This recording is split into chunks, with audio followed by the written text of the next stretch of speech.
اعوذ باللہ من الشیطان الرجیم بسم اللہ الرحمن الرحیم۔ الحمدللہ تعالیٰ ایک مرتبہ پھر درس قرآن کی اس ایپیسوڈ میں آپ کے ساتھ حاضر ہیں، اور انشاءاللہ ہم آج اپنا جو سابقہ ایپیسوڈ کے اندر کلام تھا جس پہ ہم یہ گفتگو کر رہے تھے کہ انسان اللہ تبارک و تعالیٰ کی بارگاہ میں جب التجا کرتا ہے کہ ایاک نستعین، کہ مالک ہم تجھ ہی سے مدد طلب کرتے ہیں، تو اس وقت اس کا تصور یہ ہونا چاہیے کہ اے رب کریم، میں چاہے دنیا میں کتنے ہی اسباب اختیار کروں، میں ظاہری طور پر اگر کسی سے اسباب کو اختیار کرتے ہوئے مدد طلب کر رہا ہوں یا بغیر کسی سبب کے تیرے نبیوں کو، تیرے ولیوں کو مدد کے لیے پکار رہا ہوں، تو ان سب کے پیچھے میری سوچ یہی کار فرما ہے کہ ڈاکٹر کے ذریعے مجھے شفا اسی وقت ملے گی کہ جب تو چاہے گا، اللہ کے ولی میری مدد اسی وقت کریں گے جب تو چاہے گا، رب تیرے نبی اسی وقت میری مدد کریں گے جب تو چاہے گا۔ تو جب انسان اس تصور کے ساتھ ایاک نستعین کہے گا کہ میں چاہے دنیا میں کتنے ہی اسباب اختیار کر لوں، نظر میری مالک تیرے اسباب پر نہیں ہے، تیرے پیدا کیے ہوئے اسباب پر، بلکہ نظر میری تجھ پر ہے کہ تو مسبب الاسباب ہے، اگر تو چاہے تو میرے اختیار کیے جانے والے اسباب سے مجھے کوئی بھی نتیجہ نہ ملے، اور اگر تو چاہے تو میرے پاس بظاہر کوئی سبب نہ ہو، لیکن جب تیرا کرم شامل حال ہوگا تو پھر یہ اسباب بھی پیدا ہوں گے، اور جو میری التجا ہے، جو میرے سوچ و فکر ہے، وہ بھی انشاءاللہ مجھے حاصل ہو جائے گی۔ تو اس سوچ و فکر کے ساتھ جب ہم کہیں ایاک نستعین، تو پھر یہ سوچ و فکر وہ ہوگی کہ جو واقعتاً اس کلام کو کرتے وقت ہم اللہ تبارک و تعالیٰ کی بارگاہ میں جب یہ کہیں گے کہ مالک ہم تجھ سے مدد طلب کرتے ہیں، تو اس میں پھر ہم جھوٹے نہیں ہوں گے۔ یہاں پہ ایک اور بات میں ضرور ذکر کروں گا کہ جب ہم اللہ تبارک و تعالیٰ کی بارگاہ میں یہ کہتے ہیں ایاک نستعین، کہ ہم تجھ سے مدد طلب کرتے ہیں، تو یہاں پر جو اللہ تبارک و تعالیٰ سے مدد طلب کرنے کے طریقے ہیں، یعنی جس کے نتیجے میں اللہ تبارک و تعالیٰ نے ہمیں یہ بات بیان فرمائی ہے کہ اگر تم میری اطاعت کرو، میری بندگی کرو، تقوی اختیار کرو، اور اگر تم یہ امور اختیار کر لو تو میری مدد شامل حال ہو جائے گی، تو پھر ہمیں ان امور کو اختیار بھی کرنا ہے۔ یہ نہیں ہے کہ ہم صرف زبان سے دعویٰ کریں اور ہم وہ کام جو اللہ تبارک و تعالیٰ نے اختیار کرنے کا حکم دیا ہے، جس کے نتیجے میں اللہ کی مدد ہمیں مل سکتی ہے، اس کو چھوڑ دیں۔ ایسا ہرگز نہیں ہے۔ جیسے کہ اللہ تبارک و تعالیٰ نے ایک مقام پر ارشاد فرمایا کہ وَكَانَ حَقًّا عَلَيْنَا نَصْرُ الْمُؤْمِنِينَ، کہ ہم پر ہماری رحمت کے ذریعے گویا کہ یہ ہم نے اپنی رحمت پر لازم کر لیا کہ ہم مومنوں کی مدد کریں گے۔ تو مومن کی مدد اللہ تبارک و تعالیٰ نے اپنے اوپر اپنے کرم سے گویا کہ اپنے ذمہ کرم کر لی ہے۔ اب اس کا مطلب یہ ہے کہ جب بندہ کامل مومن بنے گا نا، جو مومن کے اوصاف بیان کیے گئے، جب انسان ان اوصاف کو اختیار کرنے والا بن جائے گا تو پھر اس کو اللہ کی رحمت پہ بھروسہ کرنا چاہیے کہ اب اس کو اللہ کی رحمت ضرور ملے گی، اللہ کی مدد ضرور ملے گی۔ اور وہ اوصاف جو اللہ تبارک و تعالیٰ کی طرف سے ایک مومن بندے کے لیے مقرر کیے گئے ہیں، یا نبی کریم علیہ الصلاۃ والسلام نے جس پہ ایمان والا فرمایا کہ بندہ ایمان والا ان اوصاف کو اختیار کرنے کے بعد ہو جاتا ہے، جیسے نبی کریم علیہ السلام نے فرمایا کہ مومن کبھی جھوٹ نہیں بول سکتا،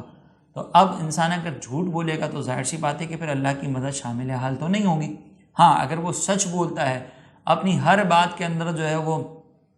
سچ کو ہی اختیار کرتا ہے، تو پھر وہ اچھے اوصاف والا مومن بنے گا اور اللہ کی رحمت، اللہ کی مدد اس کے شامل حال ہوگی۔ تو ہمیں وہ پھر اوصاف بھی اختیار کرنے پڑیں گے۔ اسی طریقے سے اگر ہم یہ دیکھیں کہ اللہ تبارک و تعالیٰ نے یہ ارشاد فرمایا کہ ان اللہ مع الصابرین، کہ اللہ تعالیٰ صبر کرنے والوں کے ساتھ ہے۔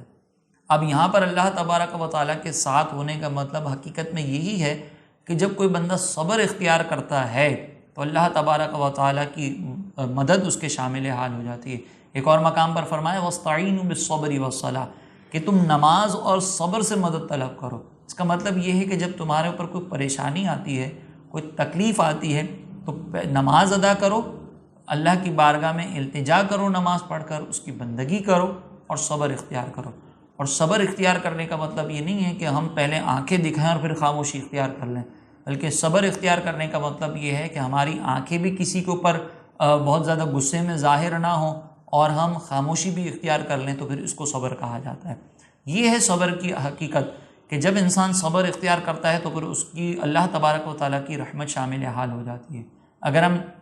نبی کریم علیہ الصلاۃ والسلام کی حیات طیبہ کو دیکھیں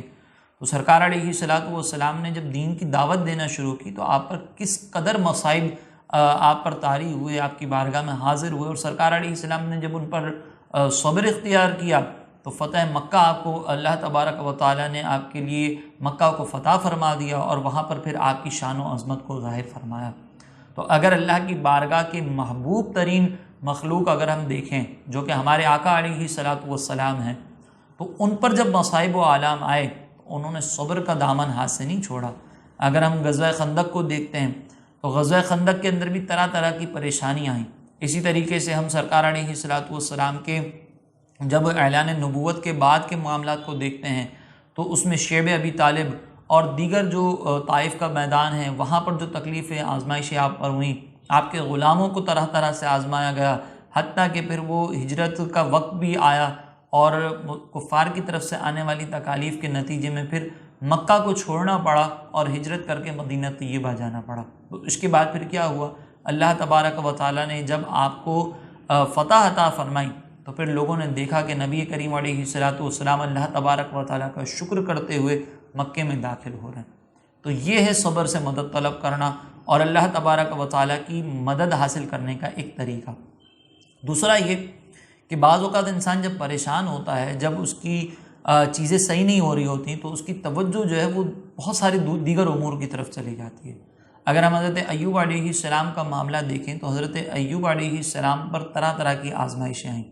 پہلے ان کا جو مال تھا وہ سارا تباہ ہو گیا، ان کے گھر جو ہے وہ گر گئے، ان کی اولاد جو ہے وہ فوت ہو گئی، پھر ان کو بیماری لاحق ہو گئی، قریب کے سارے لوگ ان کو چھوڑ کر چلے گئے، زوجہ خدمت کرتی رہیں، باقی جتنے قریبی لوگ تھے وہ آپ کو چھوڑ کر آپ سے دور ہو گئے اور آپ کو بستی سے نکال دیا گیا، طرح طرح کی پریشانیاں ہوئیں۔ اب اگر دیکھا جائے نا تو ایک کے بعد ایک آزمائش ان پر آتی گئی۔ اگر ہمارے اوپر یہ ایک کے بعد ایک آزمائش آتی ہے تو ہم وہاں پر صبر کرتے ہیں، اللہ کی طرف متوجہ ہوتے ہیں، یا ہمارا رویہ کیا ہوتا ہے؟ ہمارا رویہ یہ ہوتا ہے کہ ہم سب سے پہلے عامل کی تلاش کرتے ہیں کہ ہمیں کوئی اچھا عامل مل جائے اور وہ ہمیں بتا دے کہ کہیں ہمارے اوپر جنات تو نہیں، کہیں ہمارے ساتھ جادو تو نہیں ہوا، کہیں ہمیں کسی کی نظر تو نہیں لگ گئی۔ یہ ساری چیزیں ہو سکتی ہیں، اس کا کوئی انکار نہیں ہے، لیکن پہلی توجہ ہماری اس طرف کیوں نہیں جاتی کہ کہیں اللہ کی طرف سے آزمائش تو نہیں ہے؟ میں اس پر اگر صبر کر لوں تو اللہ تبارک و تعالیٰ کی بارگاہ میں اگر دعا کر لوں، اس کی بارگاہ میں التجا کر لوں تو ہو سکتا ہے یہ آزمائشیں مجھ سے دور ہو جائیں۔ تو ہم عمومی طور پر اگر دیکھا جائے تو ہمارا انداز اللہ تبارک و تعالیٰ کی بارگاہ میں حاضری دینے والا، اس کی طرف متوجہ ہونے والا ہوتا ہی نہیں ہے۔ ہم ادھر ادھر کی چیزوں کی طرف چلے جاتے ہیں اور پھر ہم اپنا علاج کہیں اور تلاش کر رہے ہوتے ہیں، حالانکہ اللہ تبارک و تعالیٰ نے جب آزمائشیں آئیں اور اس کی ان آزمائشوں سے نکلنا ہونا تو اس کا طریقہ اللہ تبارک و تعالیٰ نے ہمیں بیان کر دیا کہ مَن یتق اللہ یجعل لہ مخرجا، کہ جو اللہ تبارک و تعالیٰ کے لیے تقوی اختیار کرتا ہے، اللہ کا خوف اختیار کرتا ہے، تو اللہ تبارک و تعالیٰ اس کے لیے مشکلات سے نکلنے کی راہ ہموار کر دیتا ہے۔ وَيَرْزُقْهُ مِنْ حَيْثُ لَا يَحْتَسِبُ، اور اسے اس مقام سے رزق دیتا ہے جہاں سے اس نے کبھی گمان بھی نہ کیا ہو۔ اب آپ ذرا تھوڑی دیر کے لیے غور کریں کہ اگر ہمارے اوپر آزمائشیں آئیں، تکلیفیں آئیں، پریشانی آئیں اور اب ہمیں مدد چاہیے، تو ہم عامل کی طرف متوجہ ہونے کی بجائے کسی دم والے بابا کی طرف متوجہ ہونے کی بجائے، ٹھیک ہے آپ کا دم کروانا، عاملین کی طرف جانا، اس کا کوئی انکار نہیں ہے، یہ ساری چیزیں قرآن سے بھی ثابت ہیں، حدیث سے بھی ثابت ہیں۔ اگر عاملین جو ہے وہ مستند ہوں تو ان سے ان کے دم کے ذریعے برکت حاصل کی جا سکتی ہے، لیکن ابھی ہم اس پہ بات کر رہے ہیں، ابھی ہم اس کی جوازی یا عدم جواز کی صورت پہ بیان نہیں کر رہے کہ کیا جائز صورتیں ہیں کیا ناجائز صورتیں، اس پہ بات نہیں کر رہے۔ ابھی ہمارا مین فوکس یہ ہے کہ اللہ کی بارگاہ میں ہم متوجہ ہوتے ہیں کہ نہیں ہوتے۔ ہم اللہ کو چھوڑ کر دیگر لوگوں کی طرف اگر متوجہ ہوتے ہیں تو بہت معذرت کے ساتھ یہ ہمارا متوجہ ہونا درست نہیں ہے، اللہ کو بھول کر۔ ہاں عامل کے پاس جا رہے ہیں اور آپ کی سوچ یہی ہو جیسے ڈاکٹر کے پاس جاتے ہیں ویسے ہم عامل کے پاس چلے گئے، وہ ایک الگ چیپٹر ہے، ہم اس پر پھر انشاءاللہ کبھی آیات آئیں گی تو اس پر کلام کریں گے۔ مین فوکس یہ ہے کہ ہم اس طرف توجہ کیوں نہیں کرتے کہ ہمارے رب نے ہمیں جو ہے وہ مشکلات سے نکلنے کا ایک راستہ پہلے ہی بتا دیا ہے۔ وَمَن يَتَّقِ اللَّهَ يَجْعَل لَهُ مَخْرَجًا، کہ اگر تم اللہ کے لیے تقوی اختیار کرو گے تو اللہ تعالیٰ مشکلات سے نکلنے کے لیے تمہارے راہ ہموار کر دے گا۔ تو پھر ہم اس راہ کی طرف متوجہ کیوں نہیں ہوتے؟ کیوں ایسا ہوتا ہے کہ ہم اس راہ کی طرف جانے کی بجائے اس چیز کو اختیار کرنے کی بجائے کسی عامل کے پاس جا رہے ہیں۔ ہونا تو یہ چاہیے تھا نا کہ ہم اس چیز کو اختیار کریں، ہونا تو یہ چاہیے تھا نا کہ ہم تقوی اختیار کریں تاکہ ہمیں بلا حساب و کتاب ہمارے گمان سے بڑھ کر رزق اللہ تبارک و تعالیٰ نے دینے کا وعدہ کیا تو وہ ہمیں مل جائے۔ کیوں ہم کسی اور کے پاس جا رہے ہیں؟ اسی لیے ہمارا یہ جو اللہ کی بارگاہ میں التجا کرنا ہے، ایاک نستعین، اس پر غور کرنے کی ضرورت ہے۔ اسی طرح آج کل ہمارے ملک کے اندر ایسے حالات چل رہے ہیں کہ ہمارا ملک جو ہے وہ بالکل ایسے نہج پر آ چکا ہے، تباہی کے موڑ پر آ چکا ہے کہ جس کا ہم اندازہ بھی نہیں کر سکتے۔ وہاں پر اب ایک قومی ہماری ذمہ داری ہے کہ ہم من حیث القوم اپنے اس ملک کو ترقی کی طرف لے جانے کی کوشش کریں۔ اس میں بھی ہماری نظر جو ہے وہ بہت معذرت کے ساتھ دیگر لوگوں پر ہے، یا خود اپنے اوپر ہم نے بہت زیادہ اعتماد کیا ہوا ہے، یا ہم حکومت کے بارے میں کہتے ہیں کہ پتہ نہیں کوئی حکومت آ جائے گی اور وہ اس ملک کی کایا کو پلٹ دے گی اور یہ ہو جائے گا وہ ہو جائے گا۔ لیکن جو اللہ نے ہمیں حل بتایا ہے من حیث القوم، اس کو ہم اختیار کیوں نہیں کرتے؟ اللہ تبارک و تعالیٰ نے جو یہود و نصارہ کی تباہی تھی ان کے بارے میں اللہ تعالیٰ نے فرمایا کہ یہ تباہ ہو گئے، اگر وہ یہ کام کر لیتے تو ان کی تباہی نہ ہوتی۔ وہ کام کیا ہے؟ اللہ تعالیٰ نے فرمایا وَلَوْ أَنَّهُمْ أَقَامُوا التَّوْرَاةَ وَالْإِنْجِيلَ وَمَا أُنزِلَ إِلَيْهِمْ مِنْ رَبِّهِمْ، اگر وہ لوگ تورات اور انجیل کے قوانین کو اور جو اللہ تبارک و تعالیٰ نے وحی ان کی طرف نازل فرمائی اس کے قوانین کو نافذ کر لیتے تو اللہ تبارک و تعالیٰ فرماتے ہیں لَأَكَلُوا مِنْ فَوْقِهِمْ وَمِنْ تَحْتِ أَرْجُلِهِمْ، تو پھر وہ ضرور اپنے اوپر سے اور اپنے پیروں کے نیچے سے کھانا کھاتے، ان کو اتنی غذا مل جاتی، اتنا مال ان کو کثرت سے مل جاتا کہ وہ اس چیز سے جو ہے وہ ان کو گمان بھی نہ ہوتا کہ ان کو چیزیں کہاں سے مل رہی ہیں۔ اپنے اوپر سے کھاتے، اپنے پیروں کے نیچے سے چیزیں نکل رہی ہوتی، زمین اپنے خزانے کھول دیتی اور وہ وہاں سے کھا رہے ہوتے ہیں۔ اسی طرح فرمایا کہ وَلَوْ أَنَّ أَهْلُ الْقُرَىٰ آمَنُوا، اگر یہ بستی والے ایمان لاتے، وَاتَّقَوْا، اور تقوی اختیار کر لیتے، لَفَتَحْنَا عَلَيْهِمْ بَرَكَاتٍ مِّنَ السَّمَاءِ وَالْأَرْضِ، تو ہم ان سے آسمان اور زمین کی جو برکات ہیں اس کے دروازے کھول دیتے۔ آسمان سے برکتیں نازل ہوتی ہیں، زمین سے برکتیں ہمارے مل جاتی، کب؟ کہ جب یہ بستی والے جو ہے وہ ایمان لے کر آتے اور تقوی اختیار کرتے ہیں۔ اب ہماری یہ پاکستان بھی تو ایک بستی ہے، یہ بھی تو ایک ملک ہے، اگر ہمیں مدد طلب کرنی ہے تو ہم کیوں غیروں کے پاس جائیں؟ ہمارے رب نے ہمیں یہ وعدہ فرمایا ہے کہ اگر ہم اللہ کے قوانین کو نافذ کر دیں گے، ہمارے رب نے یہ وعدہ فرمایا ہے کہ ہم من حیث القوم اگر متقی ہو جائیں گے تو پھر انشاءاللہ ہمیں زمین و آسمان سے جو اللہ کی طرف سے برکات ہے نا وہ ہمیں میسر ہو جائیں گی۔ لیکن کون کرے یہ ساری چیزیں؟ اس میں تو نفس کی مخالفت کرنی پڑتی ہے، اس میں تو ہمارے جو اسٹینڈرڈز ہیں کہ ہم نے جو ہے وہ یورپ کو فالو کرنا ہے، ہم نے ویسٹرن کنٹریز کو فالو کرنا ہے، یہ جو ہمارے اسٹینڈرڈز ہیں یہ سارے ختم ہو جائیں گے۔ اس کے لیے ٹک ٹاک بند کرنا پڑے گا، اس کے لیے یوٹیوب کے اوپر ہم جو اپنے فیملی بلاگنگز کر رہے ہوتے ہیں، یوٹیوب کے اوپر جو ناچ گانے ہو رہے ہوتے ہیں، جو گالی گلوچ ہو رہی ہوتی ہے، جو فحش چیزیں ہو رہی ہوتی ہیں، وہ سب بند کرنا پڑے گا۔ تو پھر یہ کیسے ہوگا؟ چھوڑو، یہ ہمارے کام نہیں ہے، یہ مولویوں کے کام ہے۔ اگر یہی ہم من حیث القوم سوچتے رہیں گے، آپ کو کسی نے نہیں کہا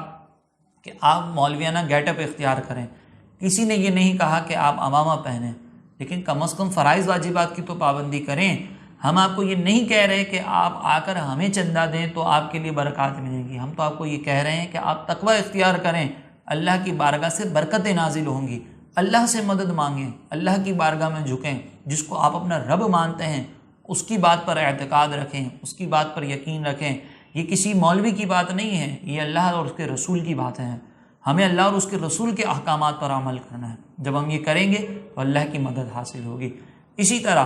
ایک اور مقام پر جو آخری اللہ تبارک و تعالیٰ نے ہمیں، ویسے تو اور بھی بہت سے طریقے ہیں لیکن ہماری جو ترتیب ہے یا جو ہم بیان کر رہے ہیں ان میں سے آخری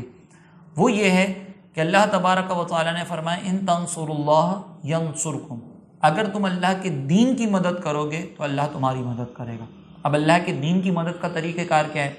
اس کا طریقہ کار یہ ہے کہ سب سے پہلے تو آپ علم دین سیکھیں، خود سے نالج حاصل کریں، مستند علماء کے پاس بیٹھ کر۔ گوگل کے اوپر اگر آپ نالج حاصل کرنے کی کوشش کریں گے، یوٹیوب کے اوپر اگر آپ کسی کو بھی سننے کی کوشش کریں گے تو ٹھوکریں کھائیں گے، ٹھیک ہے؟ اگر آپ وہ جو ایک ہوتا ہے نا کراس اسٹڈی کرنا، اور جو ہے نا وہ اس میں آپ اس کو بھی سن رہے ہیں اس کو بھی سن رہے ہیں اور پھر اس کے بعد آپ کوئی نتیجہ نکال کر اپنانے کی کوشش کر رہے ہیں، یہ اس وقت کریں کہ جب آپ کے اندر دلیل کو اختیار کرنے کی صلاحیت موجود ہو، ورنہ ٹھوکریں کھائیں گے۔ تو پہلے تو آپ علم دین سیکھیں۔ علم دین سیکھنے کے بعد آپ کو جب یہ پتہ چل جائے گا کہ کیا چیز صحیح ہے کیا چیز غلط ہے، تو اب دین کی مدد یہ ہے کہ آپ تبلیغ دین کریں، خود سے لوگوں کے پاس جائیں، ان کو سمجھائیں کہ کیا چیز صحیح ہے کیا چیز غلط ہے۔ اگر کوئی ٹیم ایسی ہے جو دین کا کام کر رہی ہے، اس کے ساتھ اپنے آپ کو والنٹیرلی پیش کریں اور ان کو کہیں کہ میں آپ کے ساتھ تعاون کرنا چاہتا ہوں۔ کہیں پر مثال کے طور پر مال کی ضرورت اگر ہے اور آپ افورڈ کر سکتے ہیں تو مال کی صورت میں بھی آپ تعاون کر سکتے ہیں، لیکن ساتھ میں مال اگر آپ کے پاس نہیں ہے تو دین کی مدد کرنے کے لیے آپ کا مولویانہ گیٹ اپ اختیار کرنا ضروری نہیں ہے۔ آپ اگر ایک اچھی بات کسی کو بتا سکتے ہیں تو آپ جا کر اس کو اچھی بات بتائیں۔ آپ اگر کسی کو برائی سے روک سکتے ہیں تو آپ اس کو برائی سے روکیں۔ یہ ہے ان تنصروا اللہ ینصرکم، کہ اگر تم اللہ کے دین کی مدد کرو گے اللہ تمہاری مدد کرے گا۔ تو یہ طریقہ کار بھی آپ اختیار کر سکتے ہیں، اس کے نتیجے میں بھی اللہ تبارک و تعالیٰ کی مدد حاصل ہوگی۔ انشاءاللہ ہم اگلے ایپیسوڈ کے اندر دوسری جو دیگر آیات ہیں سورہ فاتحہ کی جو اختتامی آیات ہیں اس پر کلام کریں گے۔ تب تک کے لیے ہمیں اجازت عطا فرمائیں۔ آمین۔ وما علینا الا البلاغ المبین۔